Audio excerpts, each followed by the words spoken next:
It's Oklahoma Archery. Everything archery based out of Oklahoma for Oklahomans. Let's get it started. Hello, everybody. I'm David Bosca, and this is the Oklahoma Archery Podcast. Take 2. I done messed up the first time. I'm Neil Cooley, and y'all, we got Scott Parrott with us this week. We want to tell you just a little bit about the ASA and what's coming up for 2025. How you doing, Scott? Doing great. How are you guys today? Pretty good. Really good. How deer season treat you over in Georgia? My deer season in Georgia wasn't quite so good this year. It was actually the worst year we've ever had as far as anything quality buck wise that we wanted to take. I had a pretty good time in a couple other states, but Georgia wasn't so kind to me this year. So, and now the weather's so cold, I don't want to go. We got a little bit of it up here in Oklahoma. I think Dave texted me Sunday morning. It was about down to 19 degrees. He said, "Man, it's a good day to get outside and shoot 3D." And it was 14 this morning. That's the kind of harassment that we're dealing with over in Oklahoma. It's this indoor shooting time, and for the ASA, it's been kind of nice to have a break, and you can talk to people and recruit and do everything, and not have to set a single target, and they're all 20 yards away. Like that's what I like about indoor. You don't go through nearly as many judging. Don't have to do any judging at all. Yep. I guess back in the day. So let's kind of jump into the 3D side of things. Tell everybody real quick, if they've been living under a rock, who you are and what you do. All right. Of course, naturally, I'm Scott Parrott. I'm actually the national tournament director for ASA with our national competitions across the country, but I'm also the national federation director. Those are the two titles that I carry. So that keeps me pretty busy. If it comes down to anything that ASA does archery, I'm somewhere involved. I'm generally the guy that's going to go in with help from my guys. We're going to go in and help set everything up on a national level. On a federation level, I get all my help from the office with Jenny, Stephanie, Mike, and we just operated on the federation side. So it's something I enjoy doing. I've been with ASA since the existence of ASA back in the day when Wayne Pearson started the first one in Gainesville, Florida, back in the 90s, early 90s. And I've shot at them just about every year. But there were a couple of years there where I might have shot 1, 2, got out of it maybe for the next year, didn't shoot any. Then I came back in and shot 1 or 2 But I got real hard back into it again in probably around 2010. And I love shooting. I absolutely love shooting. And I've been from the bottom to the top twice. And but I enjoy the setting part, setting the courses, picking the ranges, which targets. I enjoy the fact people come off the range and go, "Man, that was the best range I ever shot," or they come off crying going, "That's the worst range that I've ever shot." I mean, I've had it both ways. So, and I just really enjoy that, and my guys do. They enjoy it a lot too. So I get a lot of help. I can't do any of it. I don't do any of it by myself. It's with a lot of help. So that's who I am, and hopefully we're ready to get this kicked off here in 2025. I can remember in 95 when we had the big Oklahoma City bombing, y'all came to Tulsa for an ASA Pro-Am. Yes. That was the only Pro-Am I know of in Oklahoma. And if I remember correctly, there was about a foot of rain, 2 foot of mud, and probably a third of the people that would have came to shoot. That was it. It was probably one of the worst in known history for an ASA Pro-Am. Yeah, I remember that one. I'll have to disagree. I think there was 3 foot of rain and 5 foot of mud. Gosh, it was terrible. It was. And it really was. And a lot of people said, well, I think the weather had a lot to do with scaring everyone off. It didn't. At that time, even when Wayne ran it, and then when Mike first, bought ASA out, going out west at that time was not a good idea. Yeah. Our turnouts dropped tremendously. But I think, we started going to Paris, Texas on more of a consistent basis, and more shooters got involved. And honestly, people like you and Neil getting involved with ASA, and it really tuned it up so that there were a lot more people involved. And I think now, the further we go out west, and actually we go to Minden, the numbers probably aren't, like you go to Foley. Everybody wants to go to Foley because it's still cold everywhere else, and they want to go to Foley where it's warm. But I mean, our numbers in Minden are coming up every year. We enjoy it. And Oklahoma, I remember that one. It just wasn't a very fun shoot. I always heard rumors that y'all guys pulled in like on a Tuesday or Wednesday, and they had not even touched a range, didn't have anything. I remember that. I don't know how come I remember that, but and then all of a sudden you guys had to hit the ground, running in the mud, trying to even start range preparation. I was told it was horrific. Yeah, we've had to do that a couple of times. Bringing up old memories now. Don Bailey, and in case anyone doesn't know, I'm going to mention the name because I really. Don Bailey he was the tournament director for ASA, the national tournament director for ASA for over 25 years, and he taught me a lot. I wouldn't be where I was at if it wasn't for the things that he had taught me, and doing it in a capacity I do it in. He was just super great at it. But yeah, there's been times, and Don Bailey will tell you, there's been times that we pull up and we were anticipating on this and this and this being done, and you get there. Most time we get there on a Sunday, and we pull out on the place out there on Monday morning, and we look around and we go, uh-oh. And it's never a good sign when Don Bailey looks at you and says, uh-oh. So, yeah, we've had to scramble. We've had to scramble before, but we've made it work. Well, that's the past. Neil, let's talk about the future. I say, Scott, real quick, talking about all these ranges that you set, I've seen them. I know you've seen a whole bunch of them. What would you tell our local clubs? If they've got trees, I tell them put them in the trees as long as it's safe. Give them a real brief description on how to lay out an ASA range if it was going to look like a pro-am. What would they use terrain wise? Yeah, both of you guys have shot pro-ams. Both of you shot on a federation level as well. When we set a course, there's times you're going to walk out to a target. Neil, I know you've experienced in the last year or two, but you walk out on a range and you walk up to a target, and it is a wide open lane, and the target's out there at 40 yards. There's sometimes they're just going to be just wide open. There's nothing but if you got areas that you can use the terrain, you can use trees, you can use the hill or the hump or a hole. That's what we try to look for. We're not trying to make anyone miss by no means. That's not the point. I want everybody out there that sets targets on a federation level. If you're a club, whether you're in the ASA or not, understand one thing: we should never set targets to try and make individual miss. That's not what we're about. What we're doing though, we want it to be challenging. Even because you have unknown shooters and known shooters.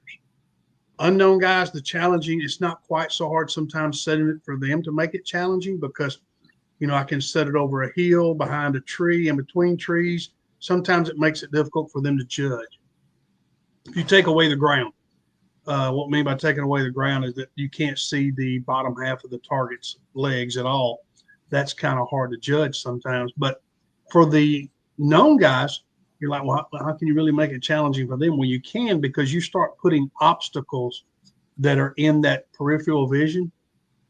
Sometimes that's a mental thing that gets you up here, and you're like, if you got it in between two trees. Now, when you do it in between two trees, every bit of the score ring has to be visible. It may be on the very edge of the 8 line and very edge of the 8 line. But when those trees are there, that's sometimes that can be a visual block. That can be something that, a lot of shooters have to learn to deal with, but it makes them better shooters and it's more challenging for them. So I suggest setting targets using everything that is available for you to make a challenging course, with keeping in mind that we don't set to make a miss. That's not the goal, is to make someone miss. It's just to make it challenging. And when you set a course, a 20 target course, you're in the federation, and I set them here at my place. I run a place called River Bottom Outdoors.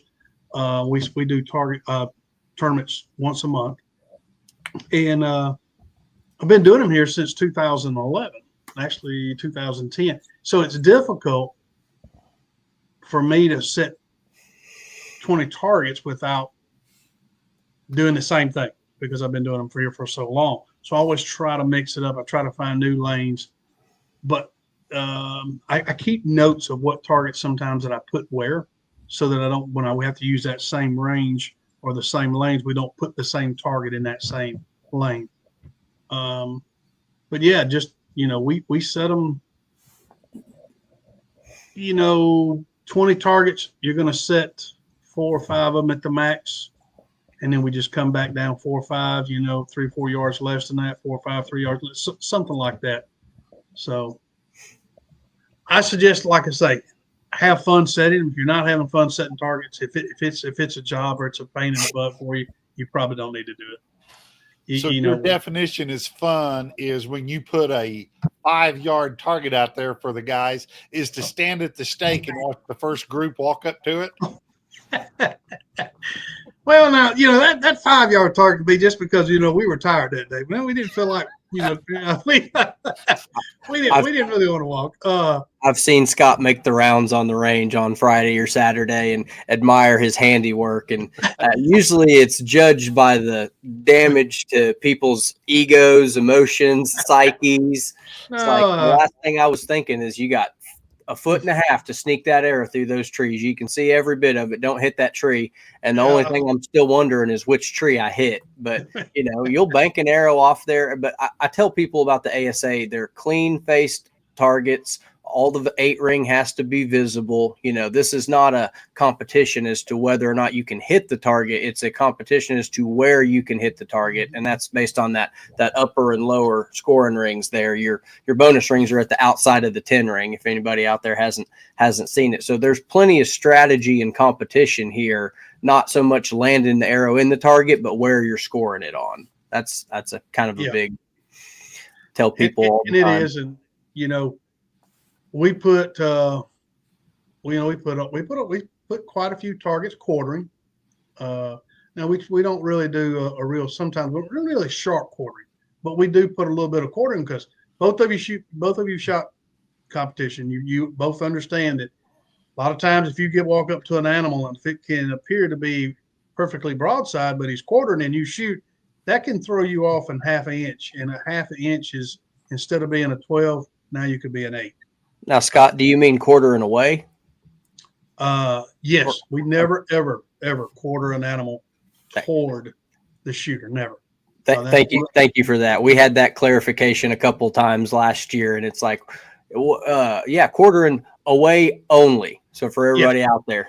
And if there's anyone listening and they're a club and they set targets, you'd be surprised at how many targets are actually quartered to you a little bit because they think they're perfectly broadside.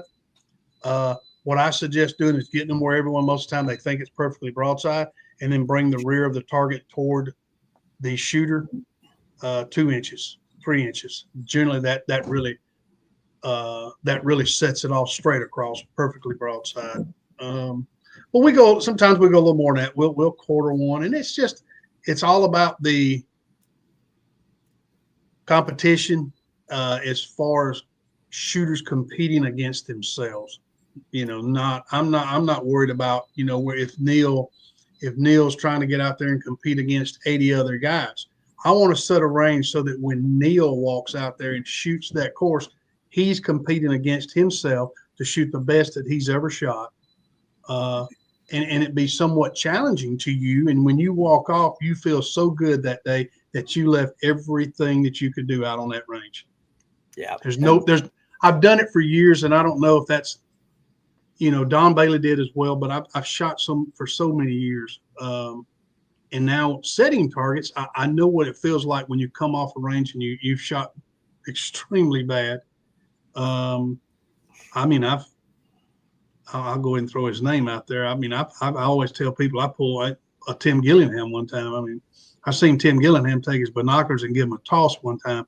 I've done that back in the day. Of course, I'm not like Tim. I just chunked them, and I'm like, wait a minute, I can't afford that. I had to go over and pick mine back up, you know. No, but it's you walk off aggravated, you walk off mad, you walk off upset. I've walked off a range as a grown man, almost in tears, thinking, man, I practiced for 6 months for this, and I got here and done just terrible.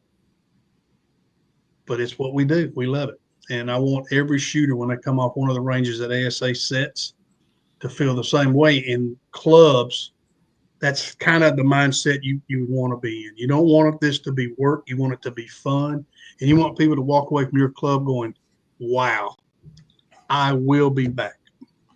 I think the biggest benefit I tell people is don't go buy gear, go to a big tournament, because that's where you kind of get to test yourself, see what you're made of, and manage the nerves. But at a Pro-Am specifically, you know what you need walking off that range, and you get back and you got practice bags.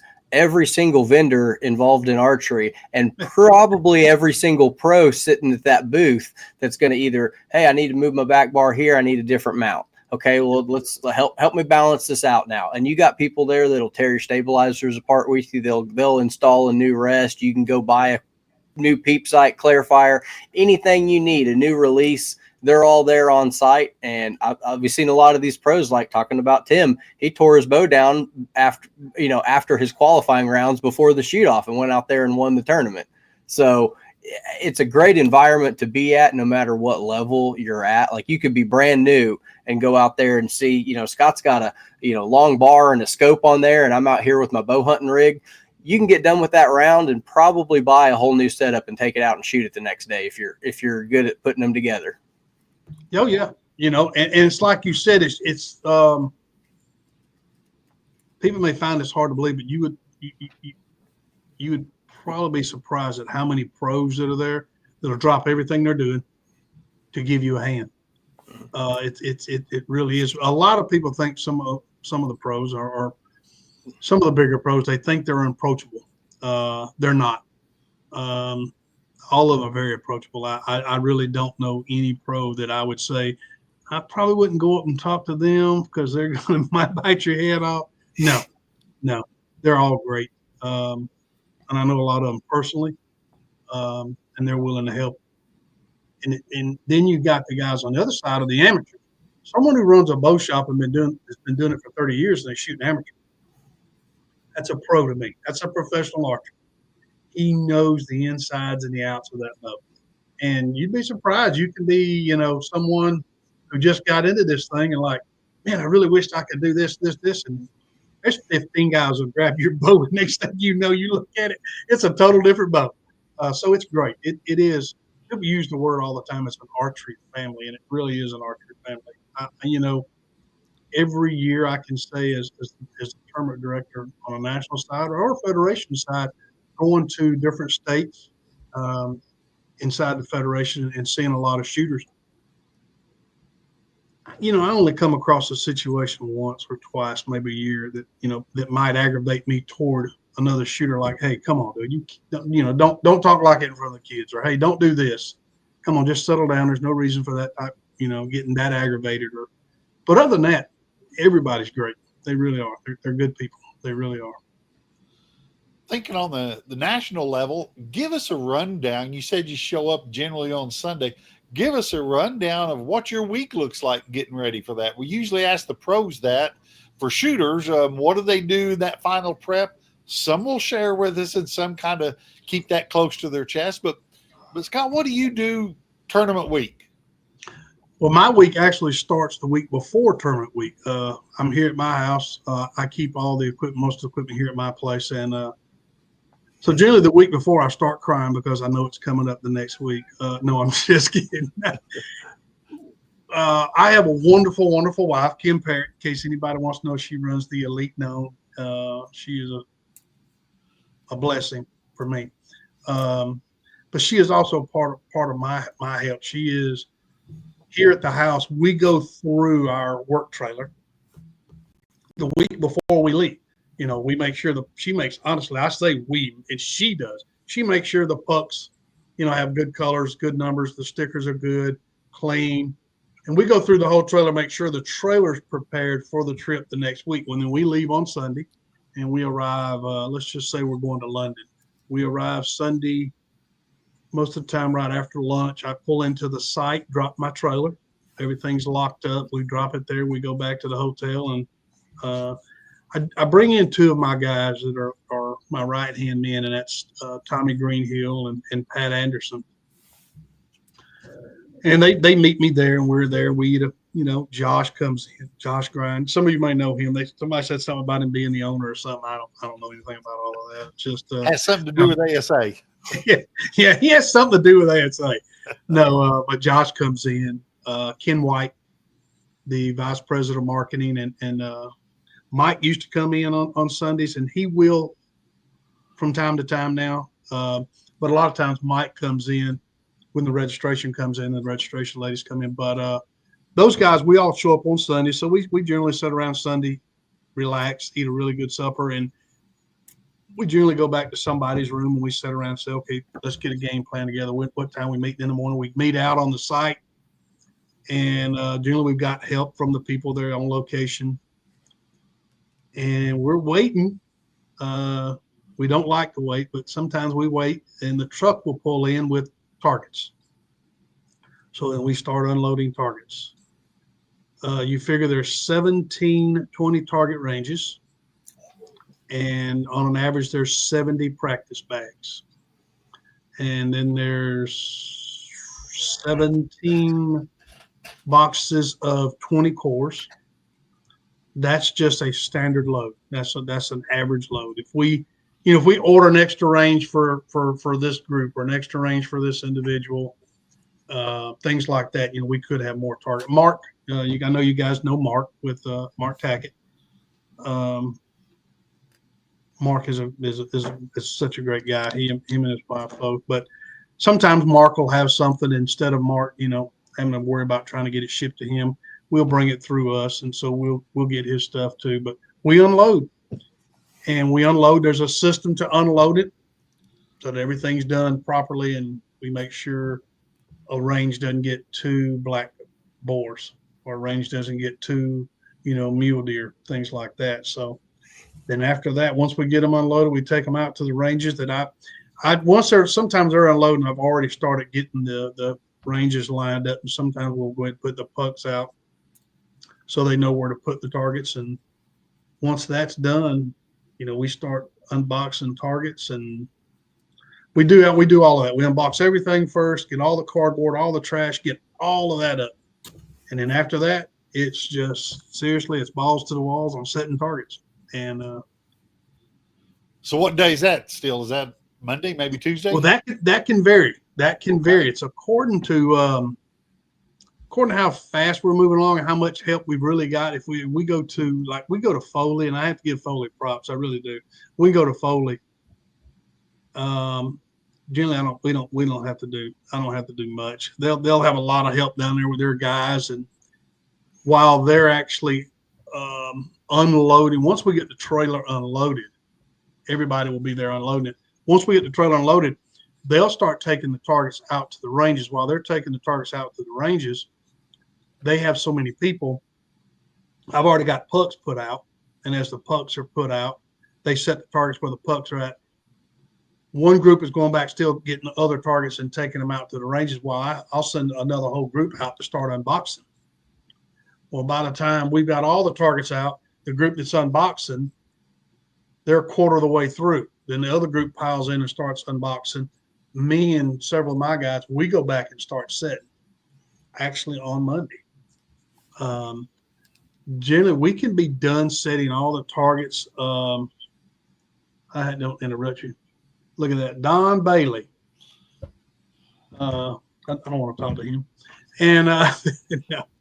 But we can be done, and have been once or twice, totally done setting all the competitional targets by Tuesday evening. Wow. Wednesday we come in and start setting up some of the, the elite known, or we set up the bags, things like that. first things we try to work on when we get there, things for us that are very important. We try to get the 3D practice ranges. The first thing we try to get set. Then generally I try to get someone, if I've got enough help, to go out and start setting the practice bags. That way, if shooters show up on Tuesday, they're not supposed to be shooting the 3D practice range. They can use the bags Tuesday. Wednesday, the 3D practice range opens up and they can go, but we want to make sure it's up, clean, been prepped, everything's there. So, but on an average, we're done. We should be done with everything by Thursday morning. Thursday morning, we go in Thursday morning, we start knocking out all our little odd and in things like, okay, remember this range down here needed 2 signs put here. This one down here needed a puck where we had 1 break. This one needs a change of deer head out or horns that have broke. We go back and do all of that. And then we get prepared for the team shoot on Thursday. And it flows very well at times. And then there's times there's a wrench always thrown in there that if I had hair, it would make me want to pull my hair out. So, but, then we go to the competitional day on Friday, which are the pros, and then anyone who wants to shoot their, Sunday round on Friday. We're getting more and more of that. We've had the question asked to us: are we going to do away with the Sunday round? Are we going to do away with the Sunday round? No, as of right now, no. And actually, we've been in conversation, and it's no. So we're still going to hold, Friday, Saturday, and Sunday. And we go to the next day is a Saturday. And then Saturday gets really busy. Saturday's kind of hectic because we've got competition round with the pros. We got everybody else shooting competitional rounds. And then I got to start juggling people around because I've got to go to the shoot down. I got to bring somebody to shoot down with me. And then while I'm at the shoot down, everything else is still operating. So like I said, though, I got a really, really good group of guys. Pat Anderson, Tommy Greenhill, Ken White, they operate the whole show while we're at the shoot down. And they do a really good job at it. Then Sunday rolls around, and that's the day that we're looking forward to. Actually, to me, I hate Sunday. Seriously, I hate Sunday. Everybody gets in a rush on Sunday. And I mean, when I say everybody, it's everybody from the shooters to my staff to myself. I'll catch myself getting in a hurry just trying to get out of there. And we have to remind ourselves to slow down, take our time. We'll get out of there, when we get out of there. But that's it in a nutshell. And we load it up. We go back home, and it starts all over again. Me and my wife, we give ourselves about a week. That next week, then we take a break. And then that following week, I start dumping the trailer, and we start working over everything and checking out everything, especially if it rains. Then Neil, did you go to Uchee Creek last year? No, I wasn't at Uchee Creek, but I saw everybody's picture there, and we all figured out whose electronic sight lights was waterproof and whose was not. I think a lot of shooters found out a lot about the rain last year at Uchee Creek. There's rain, and then there's Uchee Creek. Yeah. We had 6 stakes. I'm sorry. We had 6 stakes at Uchee Creek that if we had to move would have been underwater. The stake itself would have been underwater. I mean, totally underwater. And I don't know how many pucks that we ended up losing because people kick them, and it's fine. It happens. I did it when I was a shooter. You try not to, but people walking back and forth telling you're aggravated. You just shot a 10. You really needed that 12. You're not paying attention, and you'll kick the puck by accident. But that day, if you kicked the puck and it went in the water, there was no finding it. So I said we have pros that have their bows shooting the max speed limit, about 299, anywhere in there. They were adding 3 and 4 yards to every sight, dialing extra yardage on their sight because the rain was so heavy. Yeah, I talked to one pro. He told me that and this was for shooting a target that he had judged. He was an unknown shooter. He judged it for 48 yards. And he put his sight on 55. Yep. Yep. That's some heavy rain right there. Yes, it is. And it was ugly. That was pretty ugly. And keep our fingers crossed we don't have that this year. Yeah, I say everybody gets frustrated when the weather turns bad, but they don't realize that you're setting 340 targets plus practice bags, another 300 plus GPO. It's like, yeah, we are aware of the fact that the weather is not ideal for this. We've probably been out in it all week, just dreading it. Like we got an indoor 3D this weekend with the Shot 3D Experience guys up in Tulsa, and it's might have an inch of snow on the ground. And that ain't much to worry about, but you're sitting here dreading it and over going, oh, is it going to hurt the turnout? I hope this don't hurt the turnout. I hope people come out and see it. You know, it's sitting on pins and needles on Tuesday. You know, it didn't hurt us at Uchee Creek. The turnout was good for Uchee Creek, but where it hurt us was Minden. Everyone came to Uchee Creek, and all their stuff got soaked.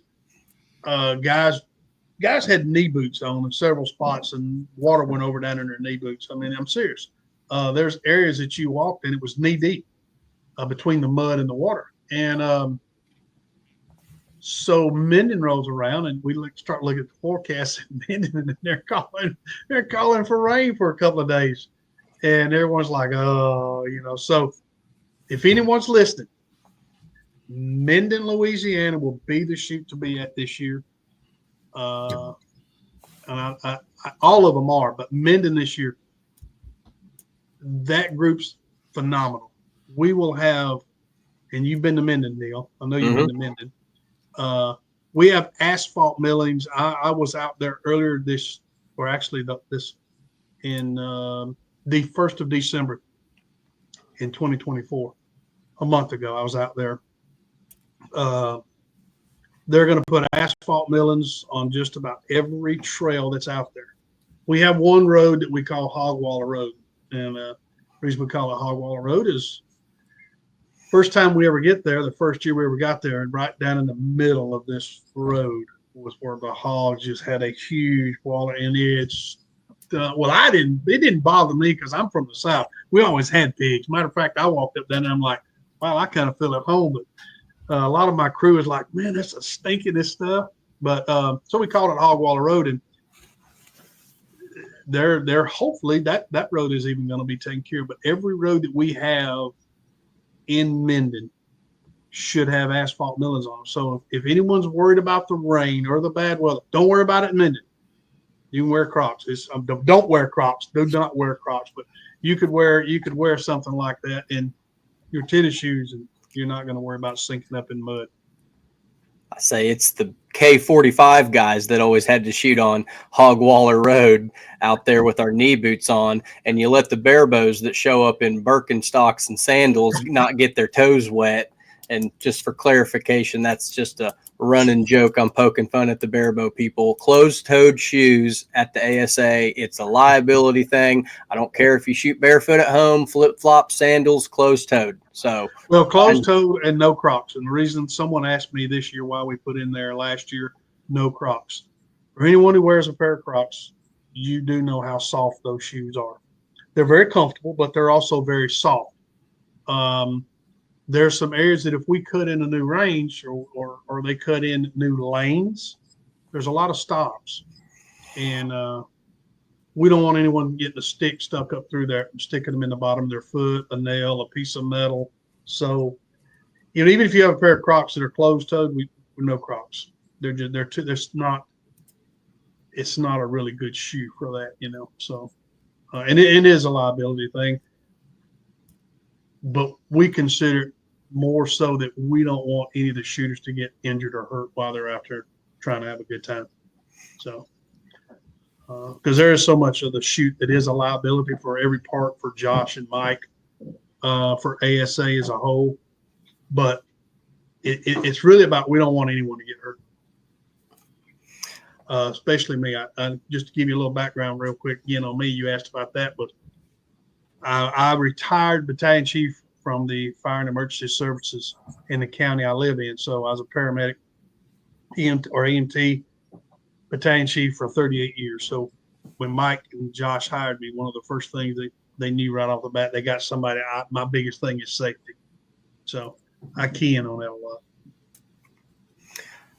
say, looking forward to 2025, let's take just a quick minute to tell people about any rule changes, any things that they might have shot ASA for years and years, but what are we looking at new for this year? If you've done it before or if you're brand new. No whining in 2025. No, I'm just kidding. That you can highlight that twice a year. Well, I'd have to get that. That starts with me first. We're going to do that. I'm always whining. Gosh, Neil, without pulling them up and having them in front of me, I guess I could have done that. But for the Federation, one of the biggest rules for the Federation this year was in the past. Well, I've shot the Federation from the time it existed until it transitioned and then to where we're at now. But when the Federation first came about, everyone had to be an ASA member before you could shoot in an ASA qualifier. Well, over the years, it just went a little bit different direction. And every state kind of went in their own different little direction. And no one's at fault. It's just how things transitioned, as it was growing, because it grew tremendously. I mean, it just boomed. But we wanted to go back to in the Federation where everything was more consistent across the board from state to state to state to state. If you leave Oklahoma, Neil, and you drive down and you're in Florida, and while you're there vacationing on the beach, and you're like, hey, they got a qualifier I want to go over. When you go shoot that qualifier, you know what to expect when you get to the qualifier, because it's just about the same thing that Oklahoma does. So the one big change is you have to be an ASA member before you can shoot in a qualifier to get any payback or anything counting for a shooter of the year score point wise. Basically you just got to be an ASA member. And used to, people would shoot in 3, 4, 5, 8, 10 qualifiers. Got down toward 2 weeks before the state championship come up, well, they would buy their membership then.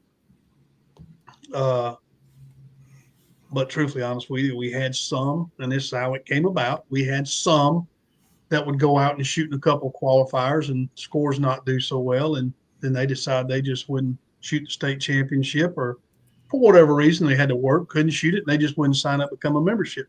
Well, there's times that those individuals may have shot 3 or 4 other qualifiers somewhere else and won. But when they won, they took the prize money. Well, then they never became a member. So it's not right for the members. So we went back to the original way ASA started the Federation, is everyone needs to be a member. That's one of the key things this year. And I know it was heartfelt in some people, but I don't know any organization that you go into in any other sport that you don't have to be a member before you get in the competition. So that's one of the biggest changes in the Federation that I can think of. Neil, unless you can think of something. No, it was my first year as director. It was Saturday night. I just got through the first day of the state championship. I mean, blanked the target, had a terrible time behind the bow, but everything went off smooth. I was just exhausted. And I had one of my good buddies on the K45 stick say, hey, I can't figure out how to do this membership. And I text him back, and I'm not going to throw his name out there, but I texted him. I said, Sean Dyke, you are literally killing me right now, bud. I'm on death's door. I got to do it again tomorrow. He goes, I'll figure it out. I said, please figure it out. Please just do it for me, man. And it's Nationals is getting ready for the Classic where all the state documents are coming in. Like, get this done early, guys. Do it for me, because I was one wrench in the machine away from just completely imploding mentally, and I knew I had to go finish off the state championship. So if anybody asks, Nationals changed this for Neil's well-being mentally is what we. Yeah, we didn't want Neil's head to explode.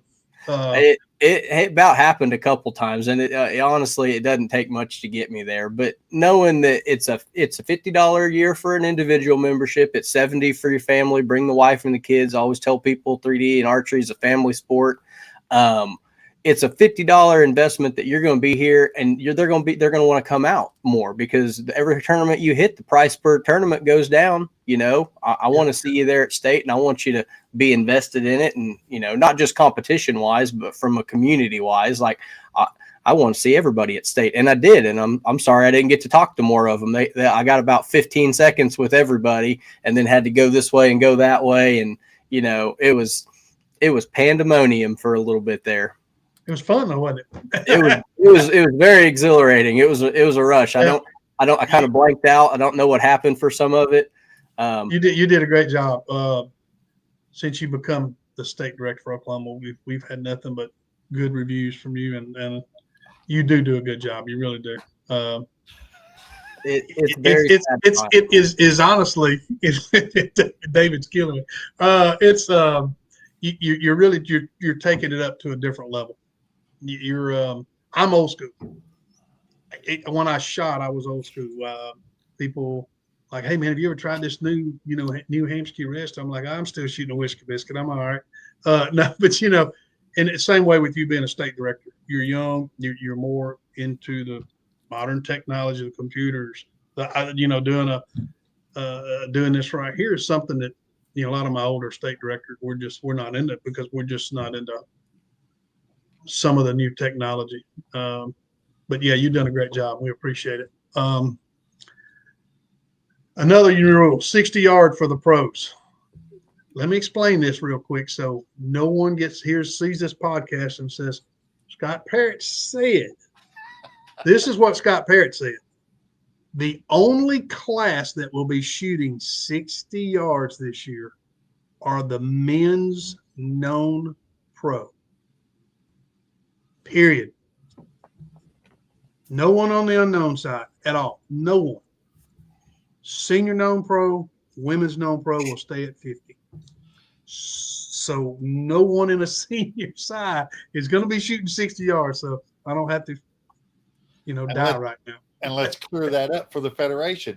Since the pros don't shoot the Federation, bingo. Nobody in the Federation needs to worry about that either. Now, how many years has it been since I shot, and I still know that. Well, that being said, there are some states that have a lot of pros will show up for some qualifiers because the pros love coming out there. It's great practice for them, and they get to mingle. Honestly, they get to mingle with a lot of people. But they'll still show up at state championships too, and they like the competition level. So I got one state right now. Honestly, they'll have their state championship they'll have 6 or 7 known shooters and 5 or 6 unknown shooters. So what they do is they do a separate deal because so you guys understand, anyone running a club, it can be done, but it can't be done through the ASA. In other words, everything's you go to a qualifier, you fill out your qualifier entry form, you're a member, so forth and so on. You gain shoot of the year points. But if the pros are doing it, they're doing it more or less. Someone like Neil would be keeping up with the pros, just the pros, with whatever they're doing, whatever how he sets that up. So this state, one of the states I'm talking about, like I said, they have at the end of the year state championship, a lot of pros come out and they do they just tell the pros like, okay, you guys all throw in $150 entry fee. We're paying back 100% to the top 3 guys. But that's got to do great camaraderie, sitting around, waiting on awards, seeing these guys before it kicks off. They're down at the practice fields to see the pros and to know it. Yep. Man, I think that's the right thing to do. Absolutely. Yeah. Yep. I would love to see a lot, and don't get me wrong, the pros, they're busy. Now, when we start talking about pros and people start talking about them being busy, first thing comes to you guys' mind, or a lot of the guys' mind, is we're talking, you say being very busy, you're talking about your Tim Gillingham. Tim Gillingham works for Gold Tip. He is he is a busy man. Levi Morgan. Now, Levi's a guy, he has nothing to do. Good Lord. He'll love to hear that. Yeah, he's going to love to hear this part. But, and Levi, for example, he is a great guy. He's a big family guy, but he has a really good family. Him and his wife, they're good people. And he tries to have his family life and then his professional life. And now he's getting, his oldest son, he's getting everybody involved. And it's very hectic. But it's just not these guys. Dan McCarthy is so busy, it's unbelievable. What he does outside archery, well, it's not outside archery, but in his archery world, in his business, he holds multiple patents on multiple things. He's constantly working. They're busy people. But take your normal guy, someone who is a pro that works that job 45 hours a week. They're very busy too. So what I'm getting at is I'd like to see, all the pros come out and try to mingle in with the shooters, because the shooters love it. They absolutely love it. Neil, been out to the ranges lately on a national event. When I show up, I try to make an appearance on every range. Every shoot we go to, I try to make an appearance on every range. Honestly, I do that to see, first off, how is it operating? Are the shooters having a good time? Is there feedback that the shooters can give to me? And I get a lot of that, but I can't say that on this podcast a lot, what they call me. He's out there counting tears is what he's saying. He's like, how's it been today? He's like, I'm up to 37 and I've only been to 3 ranges. So anybody out there listening, if you don't think Neil can't use a choice word here or there, I've heard it. He said it to me before when I went by him. And he didn't call me Scott. But no. It was Metropolis 2 years ago. It was 116 degrees. And I was like, how? I was like, which one of these am I supposed to be shooting at, Scott? And he goes, oh, whichever one you want. Got as good odds as one as the other, but I thought I remember saying that. Well, something about that. May not have been with you, but I did tell a shooter, if it wasn't you, I told a shooter one time, they asked me the same things, like, which one of these we're supposed to be shooting? And I said, it really doesn't matter. I've seen you shoot, so it's not going to matter which one you shoot anyway. But yeah. So, the pros going out there, like I say, when I walk those ranges, you'd be amazed at how many amateur shooters are there just walking up and down the range, watching the pros shoot and just kind of intermingling with them. It's good. So I like to sit on a federation level too. The rule wise though, I don't know of anything else that just jumps out. That's a big change this year. Tell us what the new targets are for this year. What are you bringing back? Yes, I am bringing back one of my all-time favorite targets, and it really is the bedded buck. The bedded buck is one of the most favorite targets of mine from the beginning. I love the bedded buck. We're bringing him back, and we're bringing back the other target, bighorn. Yeah, the bighorn sheep. It's a target. He was only used maybe 1 year back in the day, Wayne Pearson day, maybe. I don't know if he's ever been used since then. So that's going to be a really new target for most everyone. I like him because he's big, he's thick, but he's short.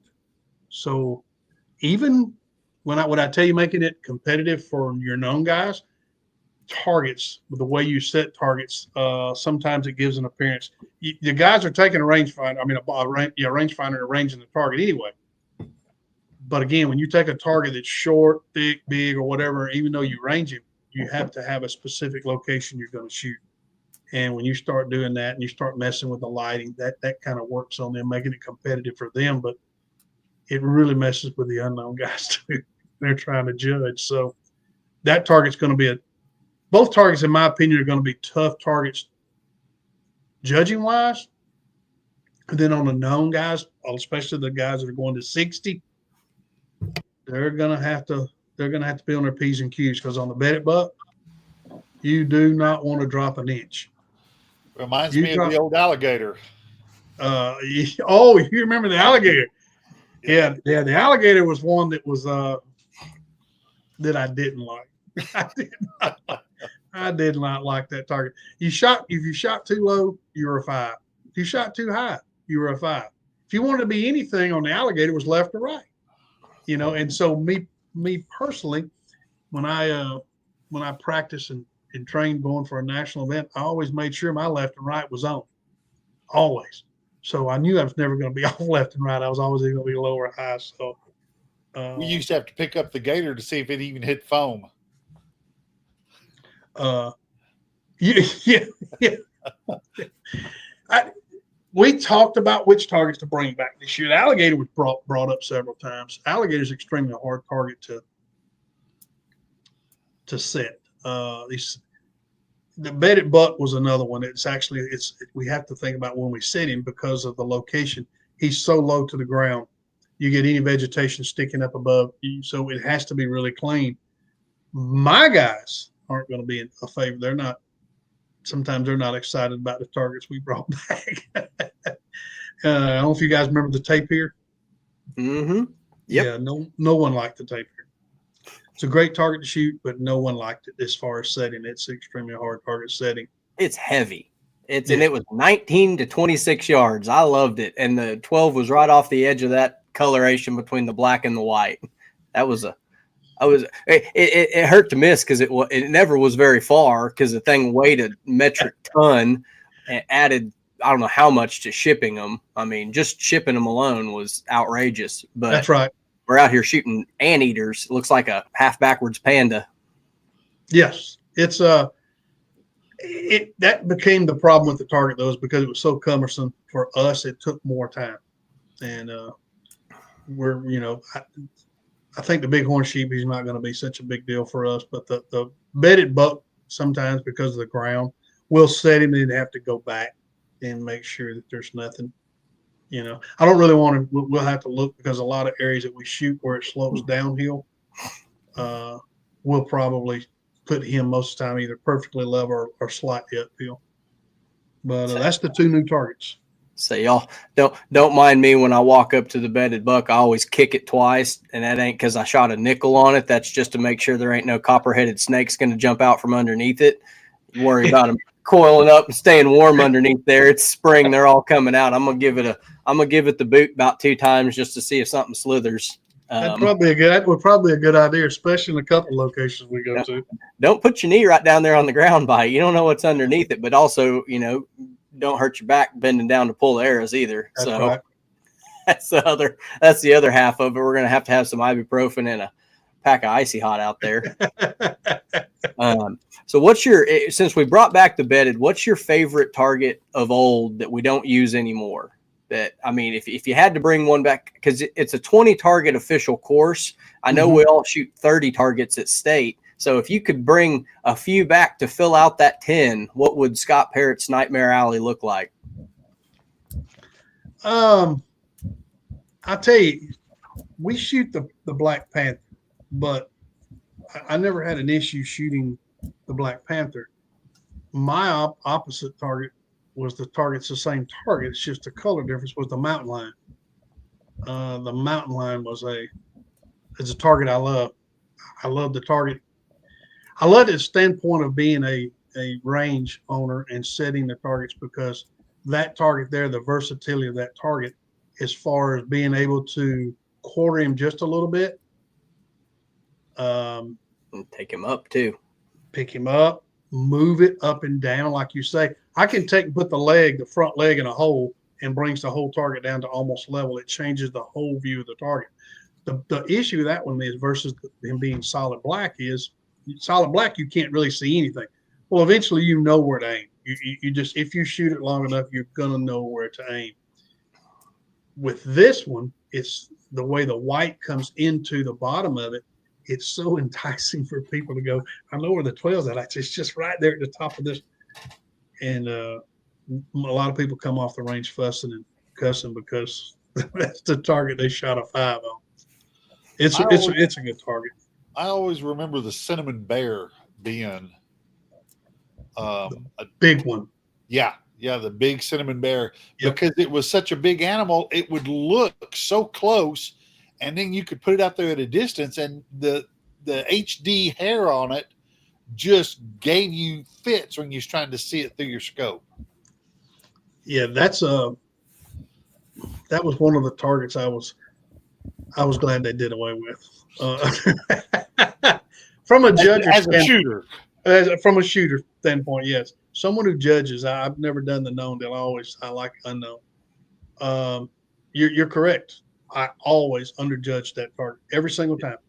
So I had a couple of targets like that. I'd go up and I'd look at it and say, okay, I think that's 38 yards, and I'd dial my sight to 41 and I'd shoot it because I knew I was just going to underjudge it. And that was one of them. And the problem with that one, it was so large, your 8 ring and your 10 ring appeared to be smaller than the rest of them. And it wasn't, but it definitely gave you the appearance that it was. Yeah, that was an oldie but a goodie there. I like the black bear too, rather than the cinnamon bear, the new one that we have now. So, but there's a new group of owners for McKenzie, and just so everyone knows, they're working on some stuff that's going to be in the future. It's just going to be like, wow.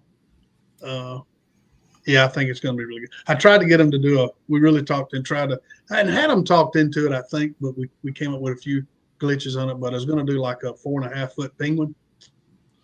4.5 foot what? Penguin. Penguin. Yeah. And, we put him up there, and he's, one day you can shoot the front side where he's solid white. And the next day you spin him around, you shoot the back side, and he's black. We came into a problem with coloring for both sides, and the core being it run into a big issue. So we scrapped the penguin. But that was going to be a pretty good target. Wow. But it's fun. I love it. Every bit of it. It can be a headache at times, but it's something that we thoroughly enjoy. I really do. I enjoy setting the title that I have, the job that I have. I enjoy that as much as I did when I was shooting. So, go ahead. What do you want to see more of on a state level? We're all kind of working with the same canvas, the same targets, the same format. What's if you took away the archery side of it, the just shooting 20 targets for score and that part, what would you do to kind of make these a come hang out all day? Is it throw a barbecue out there, or throw a long dot challenge out there? Let me first off on a state level. The one thing that I want to say that I wished everyone I could get a lot of guys to understand is, because I've had this conversation in the last couple of weeks with a couple of state directors and a couple of area reps for some states. What we're looking for is individuals, again, like Neil, and I'm being dead serious, because you are that individual. We're looking for someone that operates their state as a whole. So many states have gotten to the point to where, I'll use Georgia where I'm from, 80% of I'd say 75% of our hardcore competitional shooters are from the middle of the state north. So that leaves the south part of the state out.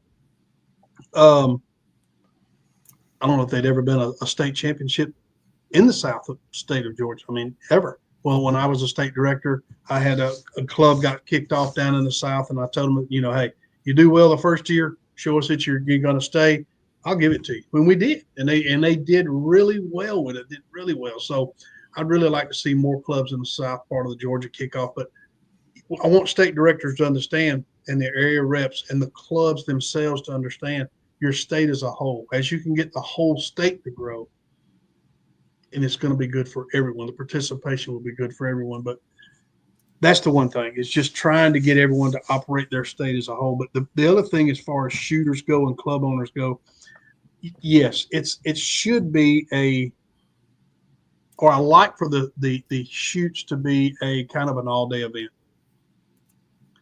Now you got your shooters that aren't going to treat it that way. They're going to come in, they're going to shoot a shoot, they're going to shoot 20 targets, jump up, and they're going to leave. Well, sometimes the reason they're leaving, they're going to another shoot. I have it happen here all the time. I got guys that'll show up here at my place at 7:30 in the morning. There's 4 of them. They're like, hey, we need to get out there and get going. Boom, they'll get out there and they'll shoot. They're back out 10 o'clock. They're loading back up in their truck, and they're headed 2 hours away to another shoot. And those guys are great. But, yes, there's things you can do as far as hosting. You can have, I have food available here. We do the long distance shoot from time to time. Not every shoot, because I don't want it to be the norm where it's just boring, because, we do this every single time we come out here. But, we offer prizes. We'll offer payback. If nothing else, sometimes it's 50% payback. Sometimes I'll tell them, hey, we're going to shoot down here at this dot at 90 yards. Closest one to dot's going to get 100% payback. I think we're looking at doing either a 3 or a 5 target bonus team shoot where you get drawn with somebody you don't know kind of thing to help the commingling, because target archery can be kind of cliquey. So it's going to force you to kind of make, hey, I'm going to go shoot with that kid, or I got paired with a recurve guy or something like that. And we'll do either 100% payback and $5 mulligans to the buckle fund. There you go. Something like and that's that. great. Honestly, we wanted to do that here, but most of the time here, well, the way my location is set up, it's hard for me to be able to put 5 extra targets out here somewhere that they can go along and shoot without interfering with the actual competitional range or something like that. But no, that's a great idea. You put up it because I'm always leaving to go tear the bow down. I got to put a twist in the yoke. I got to retie my piece or something like that. And it's like, well, I'll bring a paper tuner. I got one right back there behind me. I'll throw that in the press in the back of the truck. And if you need to redo something, you can redo it, go shoot your 20, and then come shoot the team shoot. There you go. And Scott's talking about down there, guys will go shoot multiple tournaments in a day. We do shotgun starts in Oklahoma. That was just what I inherited. But tell everybody out there about other states doing trickle starts, because people ask about it in the wintertime. You want to wait for it to get warm. If it's raining, you want to wait for it to quit. Tell them all how that works and how it fits in ASA. Well, casual start here in Georgia works for us. It's always been that way. Now, I'm not saying that a shotgun start wouldn't work either. When you take states that have a humongous crowds, when I say humongous crowd, if you're rattling off a couple hundred shooters at a qualifier, I don't know, maybe it works best for you to do shotgun. You can line everybody up on the target and tell them to go and start at one time.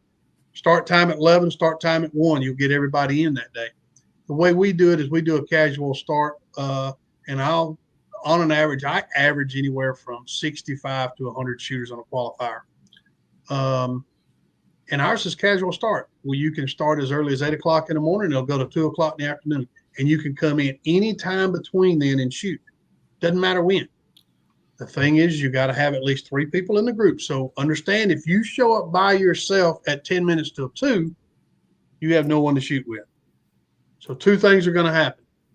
You're either going to have to shoot for fun, or if most of the time we are capable enough here at my place that one of what I call the staff members, the RBO staff members, because trust me, if it wasn't for all the RBO staff members, the guys that helped me, I wouldn't be able to operate this. But one of them will go with them, or 2 of them will go with them, and let them compete for a score. But that's the only problem with the casual start, is the later it gets in the afternoon, if individuals show up by themselves, or if there's just 2 people show up. But we make it work. It works really well. The people that come to our place love it, because of the fact they can come here and shoot, and they can leave and go somewhere else and shoot as well. A lot of states are that way on a casual start, and a lot of states do shotgun start. I leave that up to the state directors to get with the club members and find out, hey, talk to all the clubs that own the club, say, hey, we prefer to do it this way. I got one state that does it both. A club wants to do, the only way that they're going to operate their qualifiers, they're going to do a shotgun start. Yeah. And then in the same state, there's 2 clubs. All they want to do is casual starts. That's full transparency. I've told clubs that it's your qualifier. You want to start it at 9, 10, 11, noon. We'll put it on the schedule. It'll be transparent. And if some people don't want to shoot a trickle start because they think it's gonna, there's gonna be some pencil whipping. It's like, we'll bust those groups. If you show up, all 4 of your buddies, and you all shoot 34 up and tie for first, I'm probably going to shoot with you next week. It's not a punishment. It's a blessing and an opportunity. So, don't think we do the same thing here. I'll have 4 or 5 guys will show up, or there'll be, a couple of guys and a couple of wives, whatever. They'll all show up. They want to shoot together. We let them go out. And we do the same thing. Exactly what you're referring to, Neil, is, if those groups come in constantly in the top 3 scores in whatever class are out of that group, then we're like, and I never accuse anyone of that. But what we are going to do is we're going to keep an eye on it and make sure, hey, everything is on the up and up. Because I'm not going to deny it. You guys that know it, I know it. From the Federation side, there's some people who are very light callers, and they might have an eraser or 2. I don't know. I'm gonna tell them. Look, he's been doing this forever.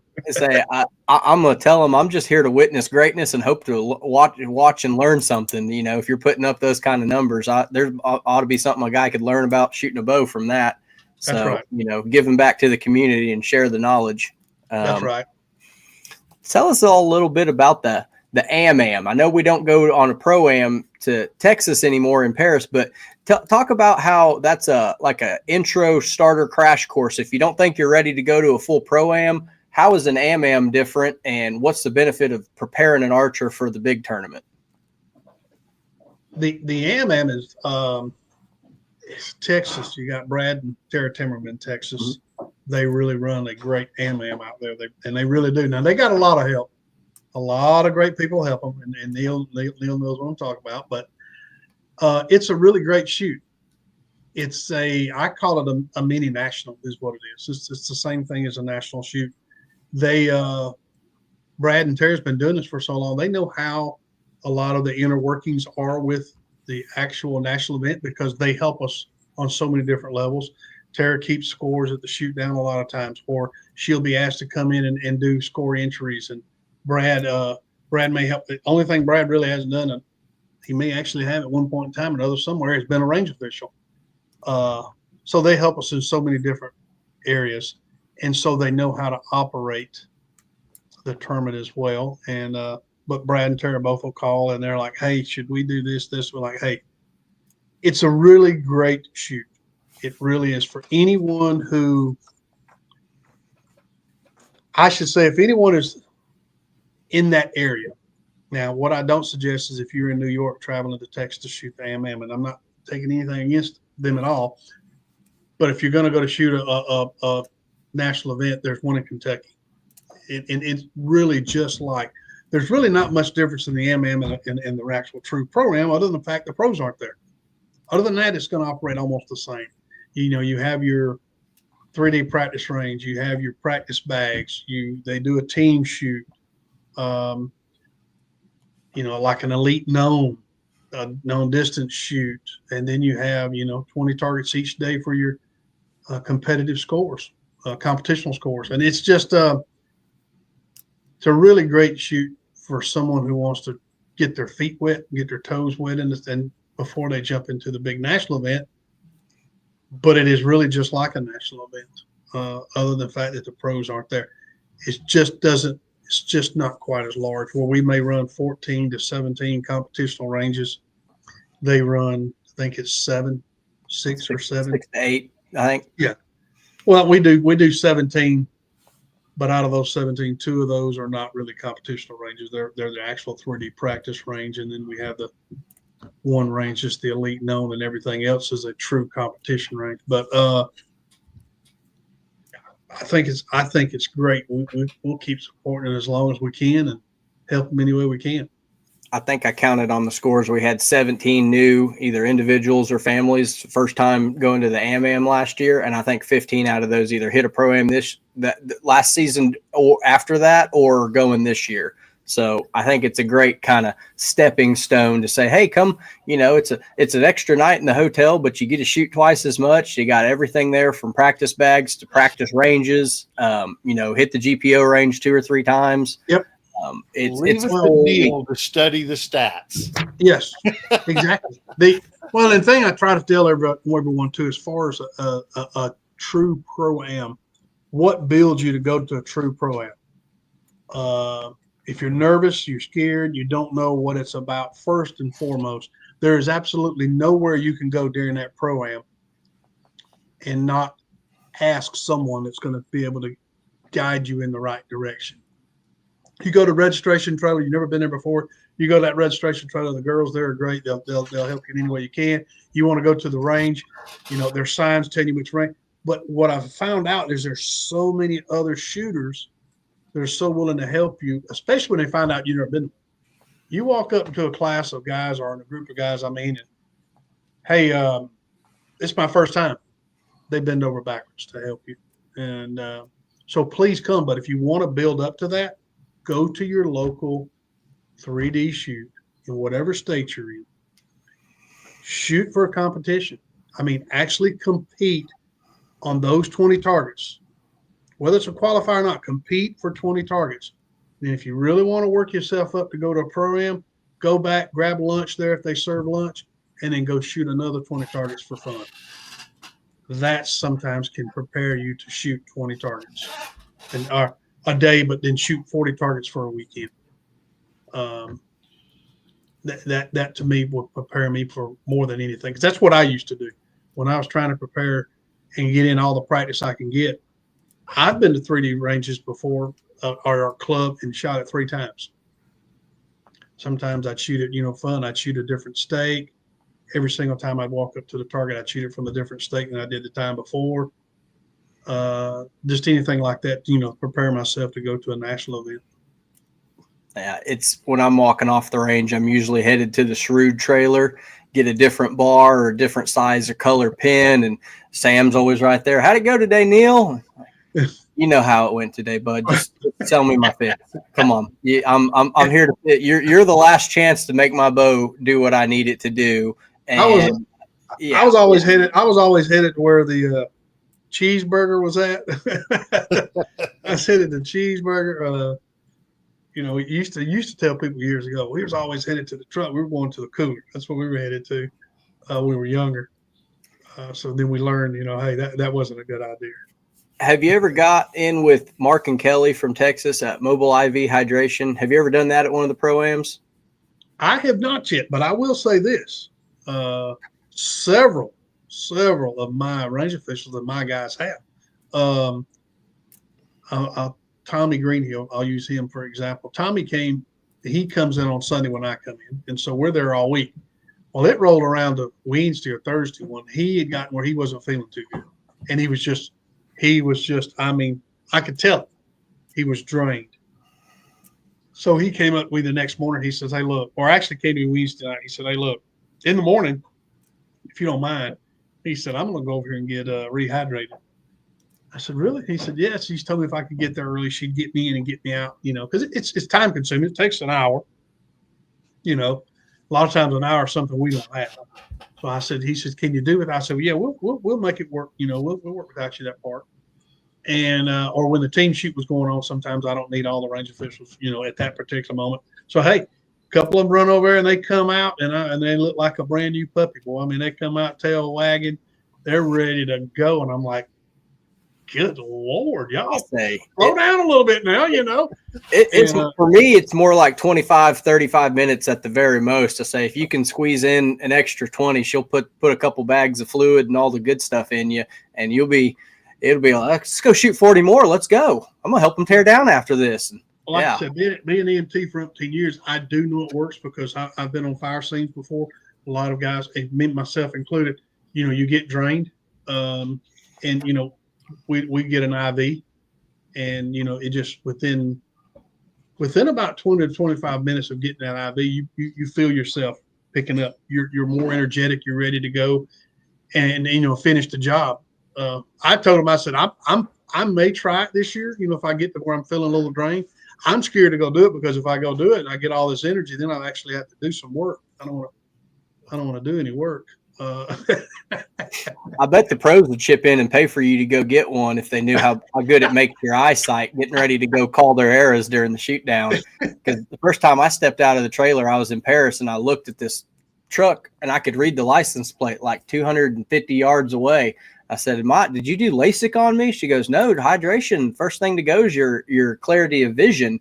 And yep. I walked out of there and took a peek around and I was like, I could see for 300 yards. It was incredible. I mean, it just felt so much better. I guess the first thing that goes is your eyeballs when you get dehydrated like that. So definitely recommend that. And I will say this too, for anyone that's out there, if you've had a rough week and you go to a national event and shoot and you're going out there and you're on a 3D practice range on Thursday and you feel yourself being a little shaky, you're not quite as steady, and your vision's not quite as sharp, you do yourself a favor. You may want to try it because, once you start getting dehydrated, not only your vision, your ability to hold something steady goes away real quick.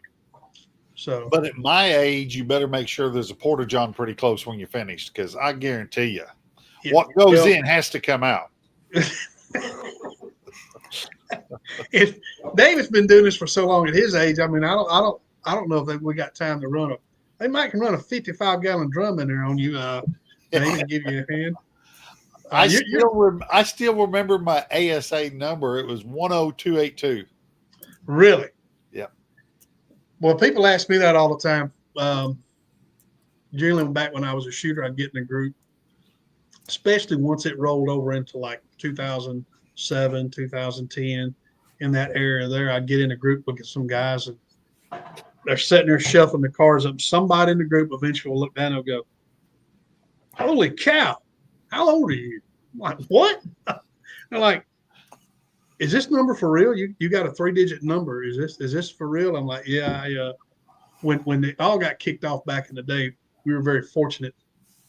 The guy I worked at the bow shop with, I've always worked at a bow shop part time for the fire department. I've worked 24-hour shift off 2 days, and so the 2 days I was off, I've always worked at a bow shop or sporting goods store, doing bows and guns. But the guy I worked with at that time, we knew a lot of people inside the archery industry, so we knew what was coming. We knew Wayne Pearson had a new trail. You guys may not remember back in the day, there used to be a thing called the Red Man Trail. Cabela's used to do a big shoot down in Valdosta, Georgia every year. Those were very large shoots for the country, but it was pretty much primary southeastern United States. So we were doing those shoots and we were running those trials like the Red Man Trial and so forth, but we knew it was coming. So we were very fortunate enough to be able to get in. They called people up and were like, "Hey, we're going to offer these memberships now," before they really turned out. And that's how you ended up kind of like a 3-digit number. I think Jackie Coggle had like a 2-digit number. I think Alan Connor's number was like 51 or 50 or something, Of course, Alan is old as the hills. I didn't say that, Alan, just kidding. It was, it's come a long way. Seeing the transition from where Wayne Pearson started this organization and where he had kind of taken it to where Mike Terrell bought it. And for someone like Mike Terrell, who's never shot a bow, as far as I know, Mike Terrell has never shot a bow, ever. To do what he done with this organization is phenomenal, in my opinion.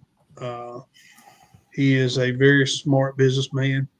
He is a lot of people have come across Mike from time to time, and they might have caught him in a bad mood, and then Mike's been like, "Rah, rah, rah."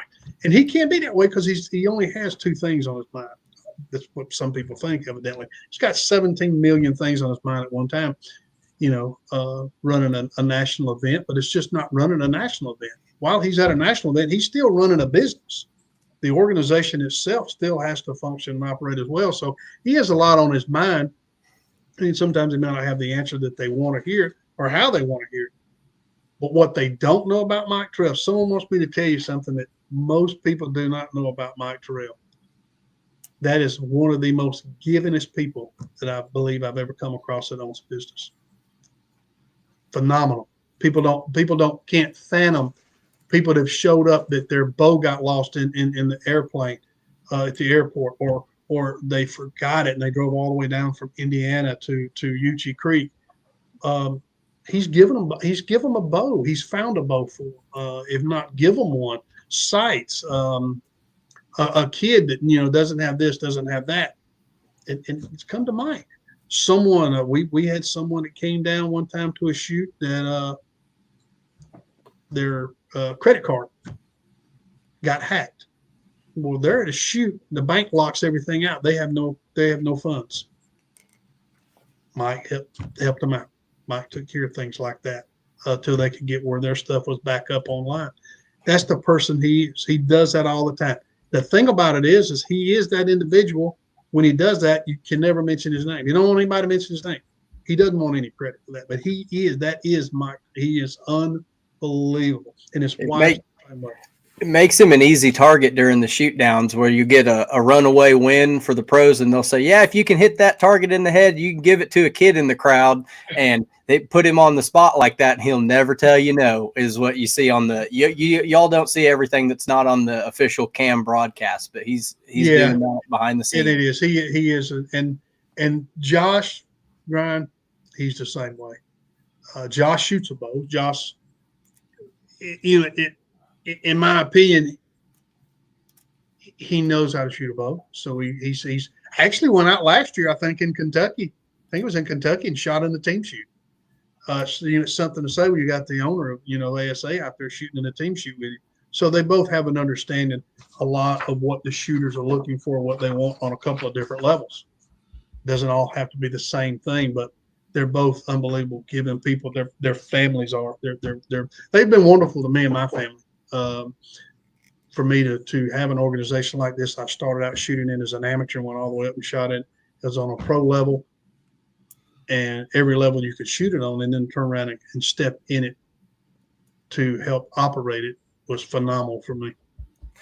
Kicking back over to Josh, he's been working with some of our local guys in Oklahoma, the Shot 3D Experience guys, that they do a big kind of hunting style shoot, like almost like a big trail shoot. We've worked it out to where they have a whole range for us to host a qualifier at. Talk about when we get to go commingle with bow hunters who might not be target archers. What is the best way to get them integrated into target archery? Like, what's the best way to strike up a conversation? If you're a 3D guy or you're an ASA guy and you get to be in front of 300 to 400, 500 guys who've never heard the term 12 ring, what would, from the very top of the organization, what would you tell people is the best way to get them? Hey, come on over here. And the analogy I use with the 12 rings is, imagine the games try to speed as fast as you can through a school zone without getting a speeding ticket. That's the analogy that I use, and that kind of sticks with people a little bit. But what would you tell them if you got, Bubba Joe Redneck over here that's never shot for score? The biggest difference, and I've gotten this question a lot last year, a couple of interviews, and it was about TAC. TAC has a lot of shooters involved in TAC right now. A lot of shooters that shoot TAC do not shoot ASA. And like, how can we get the shooters from TAC to come shoot an ASA? The shooters got to understand one thing that shoot TAC. No, we're not just competition shooters. I'd be willing to bet 90% of the shooters that shoot in ASA, they shot a bow before they ever came to ASA. They just didn't start out shooting ASA, and this is the first time they ever shot a bow. So it's about just shooting a bow, but it's about having fun. ASA is fun. And it has to be fun. If it's not fun, you're not going to do it. But take all the guys that shoot TAC. The reason they shoot TAC is because, first and foremost, it's fun. Second thing is they get to shoot shots that they would never thought they'd get to shoot maybe. Well, what I tell them is come to an ASA. You're going to have fun. You're shooting your bow. It's going to be fun. We put you in a group of guys. It's going to be fun. Now, instead of getting to shoot those shots that are 80, 90, 100 yards off or down this steep mountain or whatever, that's very challenging. I'm going to challenge you in a little bit different way. I'm going to put the targets out there between 30 and 50 yards, 30 and 40 yards, whatever, 25, or it could be like David said, I could put one at 5 yards. And I'm going to challenge you to hit that ring that's that big around. Everybody that shoots TAC, they go with their buddies. There's always a certain amount of competitiveness between those guys, and it's friendly competitiveness. It's the same thing we have at ASA. You don't have to come shoot a ASA Pro-Am to win it. You don't. I know guys that do not. They have no intentions of winning when they're coming there. They're coming there because of the camaraderie, the fun, and the competitiveness with their buddies. It has nothing to do with getting up on the platform and accepting that first place plaque from Mike Terrell. What it has to do is when they all meet back up in the parking lot, and they reach over there and they all pop them most of them will pop a beer if they got a cooler and pop a beer, and they'll stand around their truck. And I've seen it time and time again. I know guys that do it, and they'll stand in that parking lot for 45 minutes and rag and dog one another about, man, I can't believe you went down there and you missed that mule deer. He was 25 yards. How do you miss a mule deer? And that's what it's about out there. That's what it's about. It's passing that celebratory $20 bill to the next winner, and they get to hold it until the next tournament. That's what it is. Yeah. I'm gonna show you something. It's just sitting here on the table with. I'm gonna show you. This is my bill, folks. And honest to goodness, there's no money in there, right? Except one thing. I'm gonna actually do this so that everyone can see it when I do this. This is in here. I reach right here, and if you'll see this, these are dollar bills. And on these dollar bills, I have signatures from shooters. such as R.E. Smith. A lot of people may not remember Mr. R.E. Smith. R.E. Smith was a part of the organization for many, many years. He was a huge component for Pearson Archery. Ken Mosley, Jim Robinson. I got all their signatures on those dollar bills because we'd always go and shoot around someone's house, and we'd shoot around the 20 targets, and we always threw in $1. And at the end of the day, whoever won the $1, everybody had to sign it and give them $1. Well, they're running around somewhere with dollar bills with my names all over them, trust me, because I paid them more than they gave me. But that's what it's about, David. You're right. Yep. And that's what it should be about. I get guys come here at my place, and even during a qualifier, I try to shoot them, say, hey, come on, guys, shoot the qualifier. And I got some guys that just won't. They just won't. But what they'll do is they'll show up, 6 of them. They'll show up, and they'll all pay to shoot for fun, and they'll all go shoot. And at the end of the day, I see them out there in the parking lot. They're all handing the $20 bills around. They all bet $20 who's going to have the best score, or this or that. So it's about fun. So anyone who shoots TAC, anyone who shoots any other organization, I don't care, TSO, TAC, any organization whatsoever, if you've never shot 3D archery outside, please come to ASA, shoot one. If you don't have a good time, call me up because I'd like to know why you didn't have a good time. It's a blast. If you love shooting a bow, there's no other sport. There's Vegas, there's Lancaster coming up. Matter of fact, they just had the Rumble. Matter of fact, this weekend. I have no problem with it. Wasn't that fun watching those 21 ends of shoot offs? I've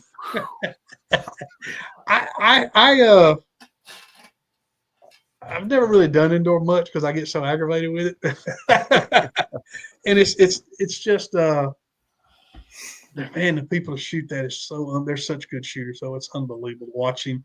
I went to Lancaster last year, the first time I've ever been to that shoot, and I stood back and I watched Bodie Turner. Man, it's phenomenal. And then I watched the shoot down, and it's phenomenal to see what caliber shooter they are.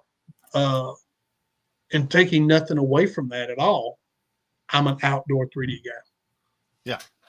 I was from the time I was born, kicking around with my parents and my grandparents, 2 years old, there's things I done when I was 8 years old. Ain't no way in the world I let my kids do. I mean, I had a shotgun in my hand, 8 years old, running through the woods, squirrel hunting by myself. I mean, there ain't no way in the world I'd turn my 2 boys loose now with a gun, 8 years old. Of course, they're both grown now, but it's about having fun. And this is what it really boils down to. We have professional archers that shoot ASA. Some of them, it's their livelihood. You have to understand it, and you have to respect that, the passion that they have for it. Dan McCarthy. Dan McCarthy is probably one of the most passionate people I know inside ASA, professional archer. He really is. Levi's very passionate too. But on the amateur side, it's about having fun. It really is. Enjoy yourselves. That's what it should be about. We've talked a lot of different avenues on this podcast, but there's one important thing that, we forgot to bring up, and that's at the beginning. It's like, Scott, tell us about your equipment. Okay. Yeah. I shoot a elite verdict. A few years ago when I was a professional archer, I shot for a different company, and I had to stop shooting to take the title I have now, and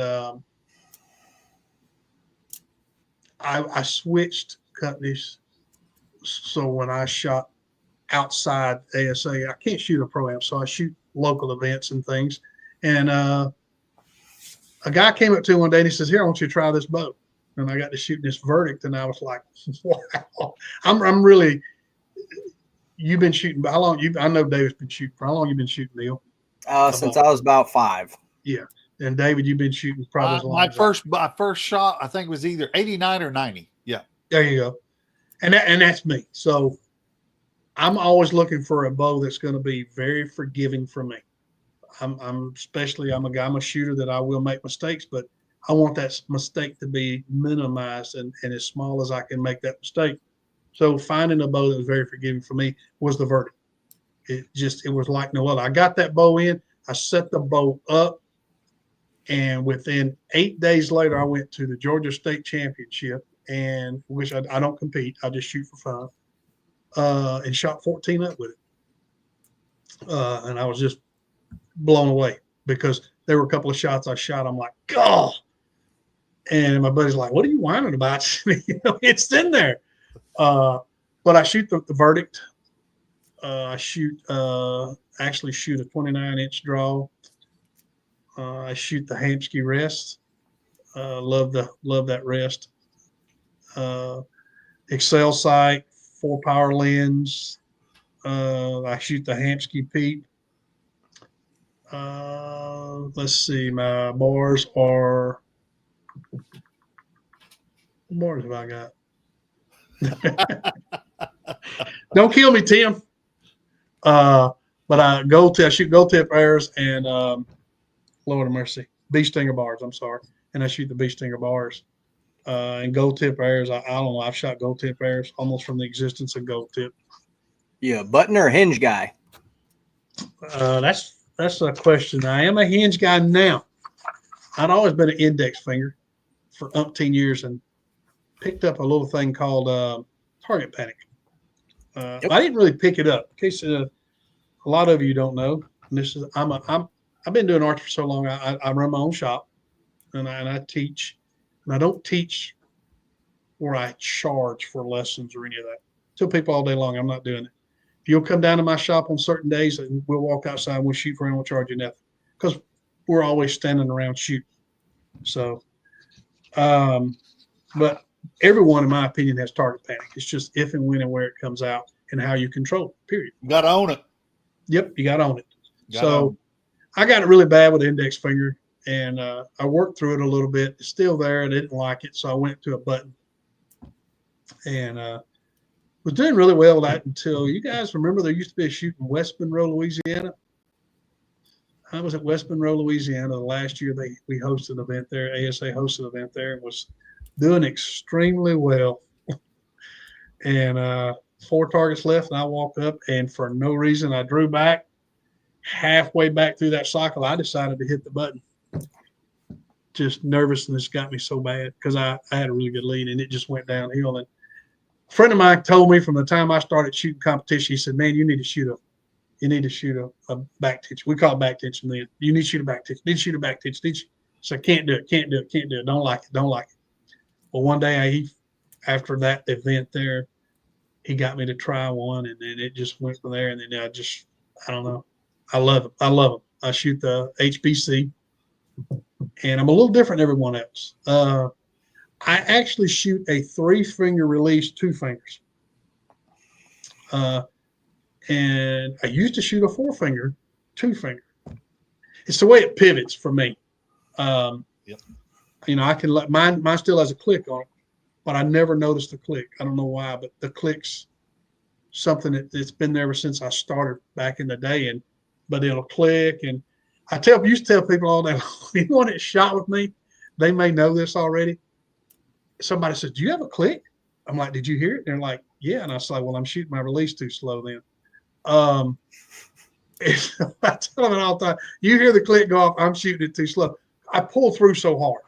When I get up, I get my pin there. When I get my pin there, there's not a lot of dallying around. The longer I hold the bow, the worse I get moving.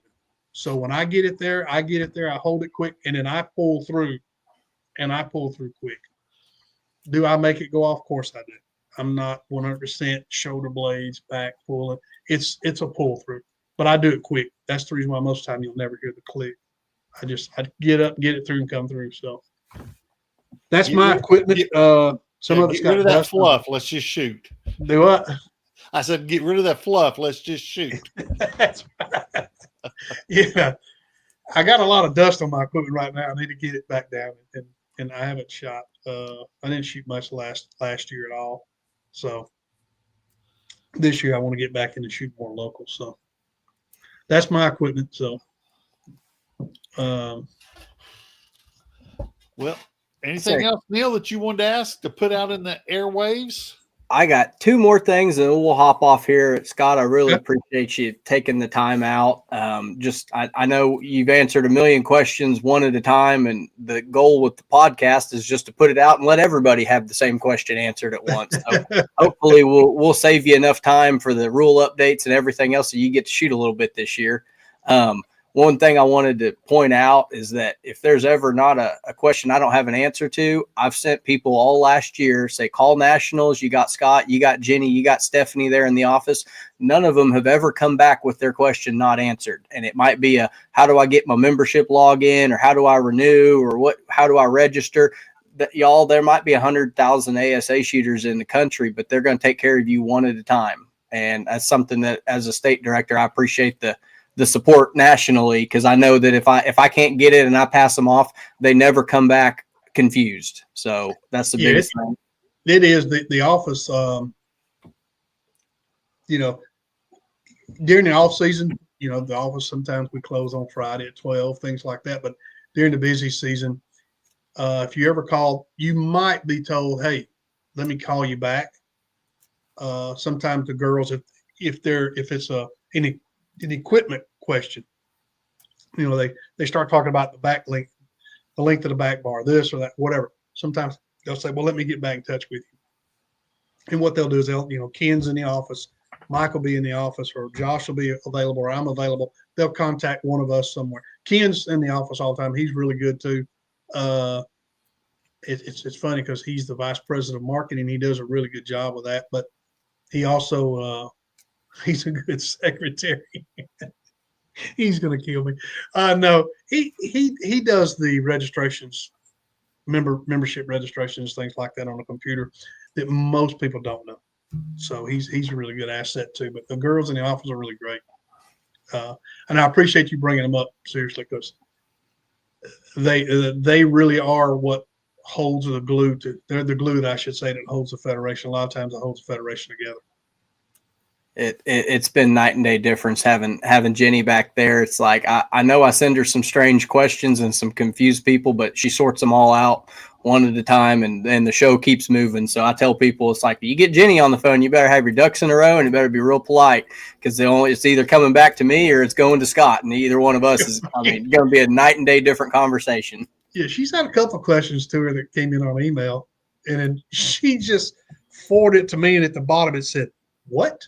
with big question mark. And I'm like, I got it. I know what they're referring to. I got it. So it's always a phone call away. Yeah, they're really good. We'll say one last thing before we get out of here. How about a friendly wager? How about a just for fun? If we break in Oklahoma, if we get to 300 at state this year, official rounds, will you let us sponsor the 5 scorecard target through the Oklahoma Archery Podcast at Coleman? And the pros aren't going to shoot many nickels, you hope, but in case they do, it would help me know that I'm not the only one out there doing it. We had 222 this year. We'd have to pick up about 78 for this 2025 season. What do you think, Scott? Well,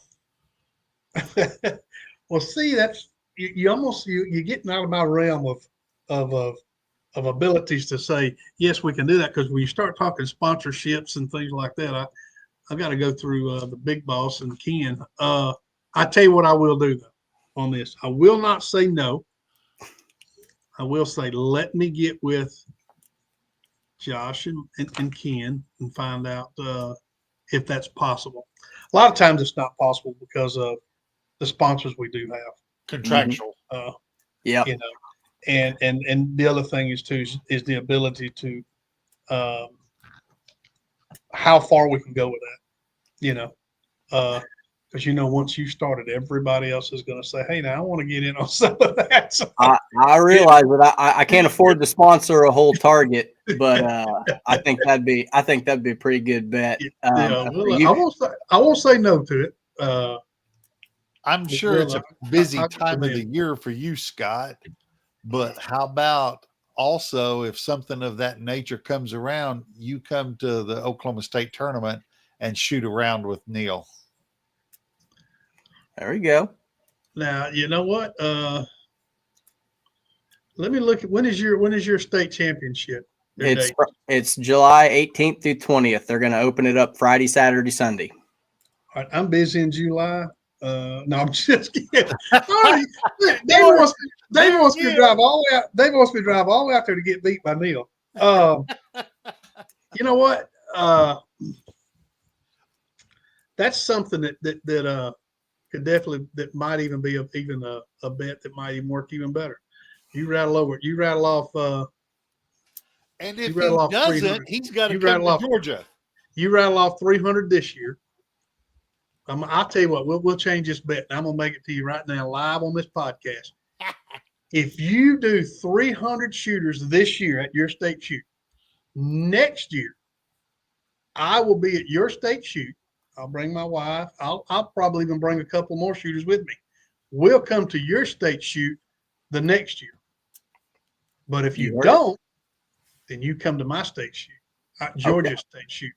That'll work. That's a fun one. I love that.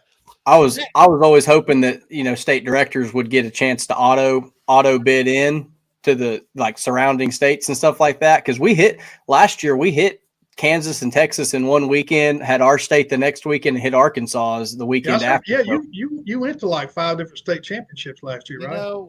That goes back to that drinking a beer, signing $1 in the parking lot camaraderie thing. This right here, this is an hour and 41 minutes into this podcast. We've got something to put on the waves.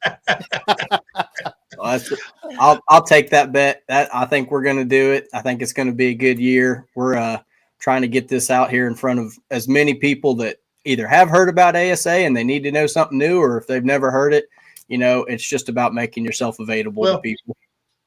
I appreciate you guys, getting me involved on this. I really do.